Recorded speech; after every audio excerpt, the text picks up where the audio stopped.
السلام علیکم ورحمۃ اللہ وبرکاتہ۔ لک الحمد یا اللہ، الصلاۃ والسلام علیک یا سیدنا یا رسول اللہ صلی اللہ علیہ وسلم۔ الصلاۃ والسلام علیک یا رسول اللہ وعلی آلک وصحبک یا حبیب اللہ صلی اللہ علیہ وسلم۔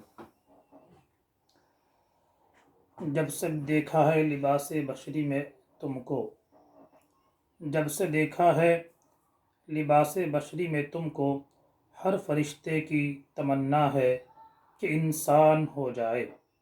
جب سے دیکھا ہے لباس بشری میں تم کو کہ ہر فرشتے کی تمنا ہے کہ انسان ہو جائے۔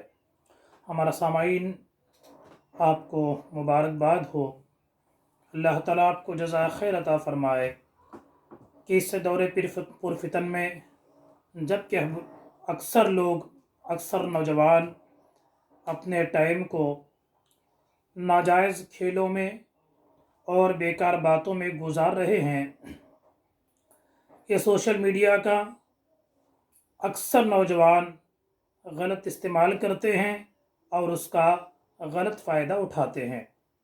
جنہوں نے بھی سوشل میڈیا کو بنایا ہے، چاہے فیس بک ہو، چاہے وہ یوٹیوب ہو، چاہے واٹس ایپ ہو، یا دوسرے کوئی بھی ایسے ذرائع، جن ذرائع کے ذریعے آج پوری دنیا ایک گلوبل ولیج بن گئی ہے۔ ہم اپنے مکان کے اندر ایک کونے میں بیٹھ کر سارے دنیا کے انسانوں سے آسانی کے ساتھ ہم رابطہ کر رہے ہیں، ان سے ملاقاتیں کر رہے ہیں، اور ان سے آسانی کے ساتھ ہم ایک دوسرے سے ہم کلام ہو رہے ہیں۔ بہت اچھا کام کیا ہے جنہوں نے بھی بنایا ہے، لیکن اس کا اکثر استعمال کیا ہو رہا ہے، غلط جگہوں پہ اس کا استعمال ہوتا ہے۔ خاص کر فیس بک کے ذریعے، یوٹیوب کے ذریعے نوجوان جس راستے پر لگے ہیں اس کو بیان کرنا یقیناً قابل افسوس مقام ہے۔ اکثر گھروں میں بچے آوارہ ہو رہے ہیں، نہ ماں کی سنتے ہیں، نہ باپ کی سنتے ہیں، نہ بڑوں کا ادب و احترام کرتے ہیں۔ اس کے پیچھے بچوں کے اندر ایسی طاقت بھرنے میں جو کردار آج واٹس ایپ اور فیس بک کر رہا ہے، کوئی دوسری طاقت اتنا اثر نہیں کر رہی ہے۔ الحمدللہ آپ اس میں اچھی باتیں سیکھ رہے ہیں۔ ایک واٹس ایپ ہو، فیس بک ہو یا یوٹیوب، یہ ایسے ذرائع ہیں، اس میں اچھائی بھی ہوتی ہے، خرابی بھی ہوتی ہے۔ آوارگی، فحاشی، ناچ گانے، عریانی پن، ننگا پن اس کے اندر بھرا ہوا ہے۔ باوجود اس کے الحمدللہ بہت سارے ایسے مخلص حضرات ہیں جن کے سینوں میں اللہ عز و جل کا ڈر ہے۔ وہ یہ سمجھتے ہیں ہماری زندگی اللہ کی امانت ہے، ہم کو جو عافیت ملی ہے، ہم کو جو صحت جو ملی ہے، یہ خدا کا تحفہ ہے۔ کسی یہ سمجھ کر اپنی زندگی کو وہی صحیح راستے پر، صحیح جگہوں پر خرچ کرتے ہیں۔ ورنہ کتنے ایسے ہم جیسے نوجوان ہیں جو آج موت کے بچھونے پر سوئے ہوئے ہیں، کسی کی کڈنی، کسی کا لیور، کوئی کینسر، کوئی جان لیوا بیماریوں میں گرفتار ہے۔ خدا کا شکر ہے کہ اللہ عز و جل نے ہم کو صحت اور تندرستی عطا فرمائی، اور ہم اس صحت کو اور اس تندرستی کو صحیح راستے پر خرچ کر رہے ہیں۔ مولا ہمیں خاص کر نوجوان طبقے کو اپنی نوجوانی کو صحیح راہ پر خرچ کرنے، صحیح طریقے سے اسے یوز کرنے کی ہم سب کو توفیق عطا فرمائے، آمین۔ الحمدللہ آج یہ کلاس نمبر 18 ہے، 19 ہے، 17، 18، 19 یہ تینوں ایک موضوع کے تحت آ رہے ہیں۔ لہٰذا سامعین سے گزارش ہے کہ تینوں کلاس آپ غور سے سنیں، کافی آپ کے معلومات میں اضافہ ہوتا ہے۔ چلیے گفتگو شروع کرنے سے پہلے معمول کے مطابق درود پاک کی فضیلت اور اس کی اہمیت ایک واقعہ سنتے ہوئے گفتگو کو آگے بڑھاتے ہیں۔ آب کوثر ایک کتاب ہے جو درود پاک کے فضیلت پر، درود پاک کی برکتوں پر لکھی گئی یہ کتاب ہے۔ اس میں ایک چھوٹا سا واقعہ تحریر ہے۔ ایک نوجوان بڑا ہی آوارہ تھا، برے دوستوں کی صحبت نے اسے برے راستے پر لگا دیا تھا۔ وہ ایک دفعہ ایک محدث صاحب کے درسگاہ میں جاتا ہے۔ اس نے ایک حدیث مع سند کے پڑھی۔ جب محدث صاحب نے بلند آواز سے درود پاک پڑھا تو یہ نوجوان بھی اونچی آواز سے درود پڑھتا ہے۔ جب یہ نوجوان اونچی آواز سے درود پڑھا، اس کی آواز سن کر محفل کے دوسرے لوگ بھی، مجلس کے دوسرے لوگ بھی اونچی آواز سے درود پڑھتے ہیں، تو اللہ عز و جل اس نوجوان کو اس فعل کی وجہ سے، درود پاک بلند آواز سے پڑھنے کی وجہ سے، بعض لوگوں نے وفات کے بعد دیکھا وہ نوجوان بخشا گیا ہے، جنت میں ہے۔ سبب پوچھنے پر بتایا میں حدیث مع سند کے پڑھی، محدث نے بلند آواز سے درود پڑھا تو میں بھی اونچی آواز سے محبت کے ساتھ درود پڑھا تھا، وہ درود پڑھنا میری بخشش کا ذریعہ بن گیا ہے۔ اس لیے اللہ تعالی ہماری بھی مغفرت فرمائے، مغفرت اور بخشش کی نیت سے درود پڑھنے کی توفیق عطا فرمائے۔ الحمدللہ کئی دن سے سرکار کی بشریت کے حوالے سے، انسان ہیں، بشر ہیں، اس میں دو رائے نہیں ہے، لیکن کیسے بشر ہیں اس پہ ہمیں کافی غور کرنا ہے۔ کل اور پرسوں آپ نے سنا، نہ سرکار کا جسم ہماری طرح ہے، نہ ان کے باڈی پارٹس ہماری طرح ہیں، اور نہ ہی احکام شریعت میں وہ ہماری طرح ہوتے ہیں۔ مدارج النبوت بڑی ہی مستند کتاب ہے، اس کے حوالے اس سے پہلے کلاس میں دے چکا ہوں۔ اس میں لکھا ہے سرکار کا لعاب دہن، منہ مبارک کا تھوک، آج لوگ کہتے ہیں العیاذ باللہ، نبی صلی اللہ علیہ وسلم عام آدمی کی طرح ایک آدمی ہے، عام بشر کی طرح ایک بشر ہیں۔ دیکھیے جنہوں نے اپنے ماتھے کی آنکھوں سے تاجدار مدینہ ارواحنا فداہ صلی اللہ علیہ وسلم کی زیارت کی ہے، جنہوں نے آنکھیں بھر کر سرکار کے رخ زیبا کو دیکھا ہے، وہ صحابہ کرام فرماتے ہیں کہ جب بھی بہت سارے بچے ایک دفعہ مدینہ منورہ میں چھوٹے چھوٹے شیر خوار بچوں کو تاجدار مدینہ صلی اللہ علیہ وسلم کی بارگاہ میں لایا گیا، سرکار دو جہاں صلی اللہ علیہ وسلم نے ان چھوٹے چھوٹے بچوں کے منہوں میں اپنا لعاب دہن ڈالا، اپنے تھوکے مبارک کے چند قطرے ان کے منہ میں ٹپکائے، تو صحابہ فرماتے ہیں وہ دن سارا دن بچے نہ روتے ہیں، نہ بھوک سے تڑپتے ہیں، نہ ماں کا دودھ پیتے، سیراب ہو کے رہے۔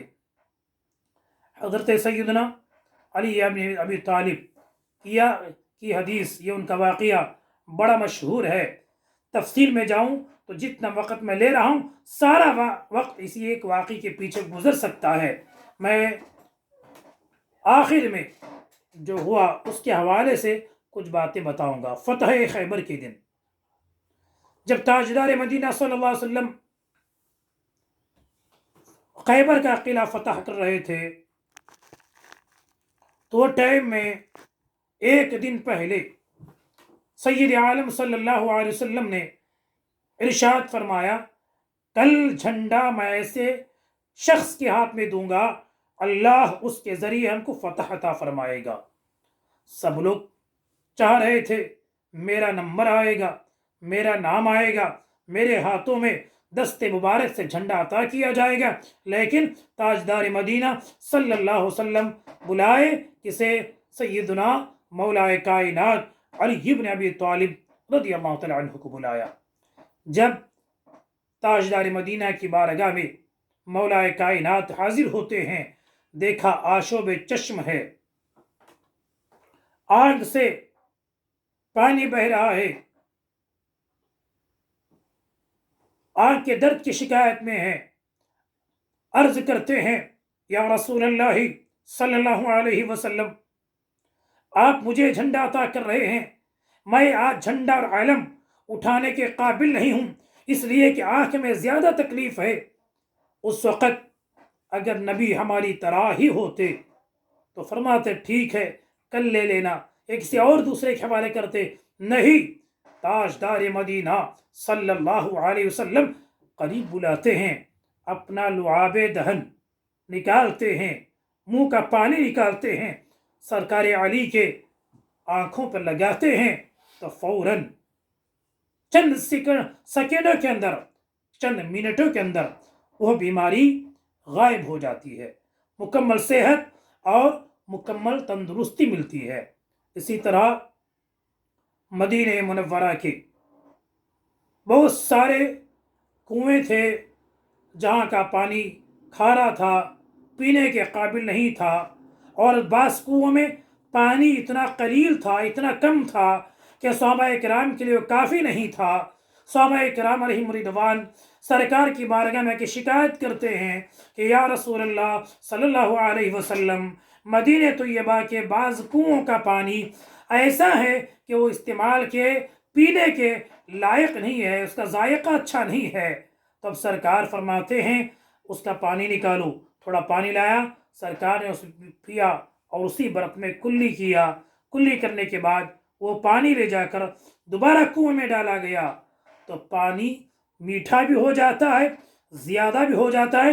اور آج تک مدینہ شریف جائیے، وہاں کسی دکھانے والے گائیڈ کو ساتھ رکھیے، آج ریگستان ہے، آج وہاں پانی نہیں ملتا ہے، لیکن جن کنووں میں سرکار کا لعاب دہن گرا ہوا ہے آج تک وہ کنویں بھرے ہوئے ہیں، وہاں سے پانی آج بھی اجمی لوگ نہیں، ہندوستانی لوگ نہیں، اطراف و اکناف کے عربی لوگ بھی بطور تبرک وہ پانی لے جایا کرتے ہیں۔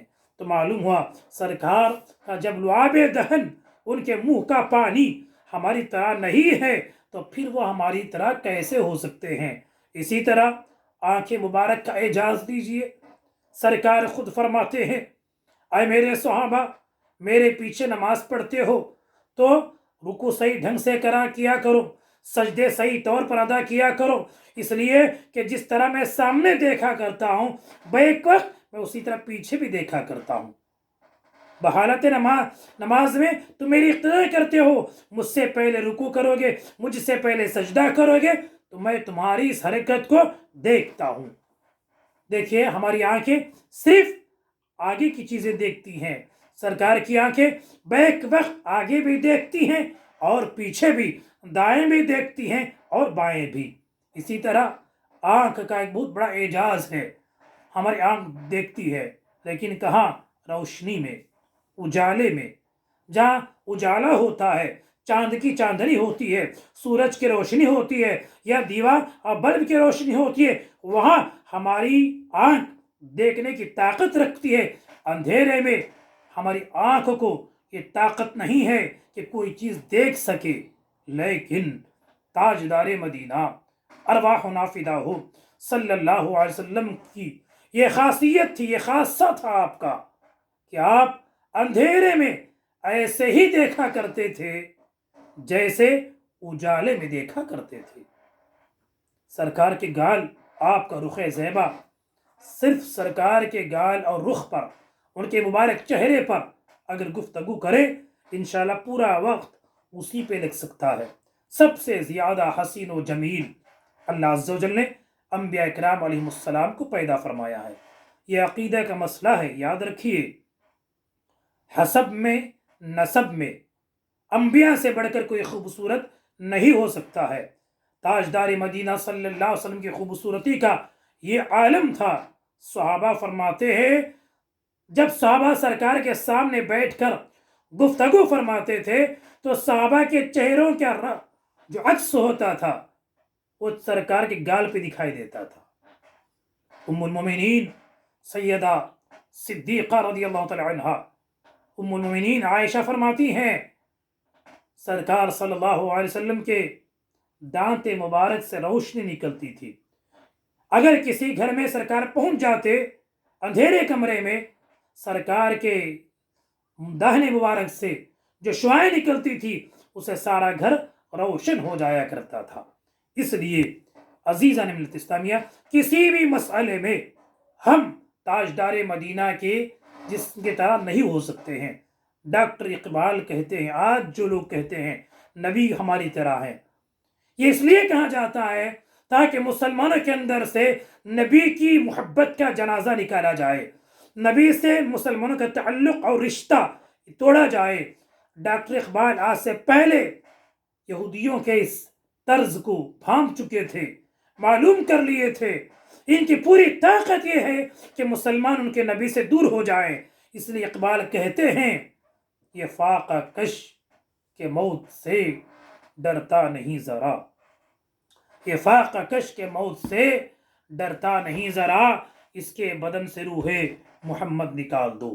اس لیے یہ کوشش ہوتی ہے کہ ہمیں سرکار کے حوالے سے شک و شبہات پیدا کیے جاتے ہیں۔ بہرکیف اصل گفتگو کی طرف آئیے۔ شیخ عبدالحق کی تحقیق آپ سن چکے ہیں، وہ کیا کہتے ہیں؟ قل انما انا بشر مثلکم، یہ آیت کریمہ متشابہات میں سے ہے۔ جس طرح قرآن پاک میں وجہ اللہ، اللہ کا چہرہ، ید اللہ، اللہ کا ہاتھ ہے، اس کے ظاہری معنی مراد نہیں ہے، اسی طرح قل انما انا بشر مثلکم کے بھی ظاہری معنی مراد لینا حرام ہے۔ یہ کیا ہے؟ یہ متشابہات ہے۔ فرماتے لا یعلم تاویلہ الا اللہ، اس کے حقیقی معنی اللہ کے علاوہ کوئی اور نہیں جانتا ہے۔ دوسرے ایک مفسر جنہوں نے قرآن کو سمجھا ہے، جن کی کتاب ہر مدرسے میں پڑھائی جاتی ہے، حضرت علامہ و مولانا مفسر قرآن امام فخر الدین رازی رضی اللہ تعالی عنہ کی تفسیر کبیر، ہر مسلک والے اسے پڑھاتے ہیں۔ انہوں نے اس کے کیا معنی بیان کیے ہیں؟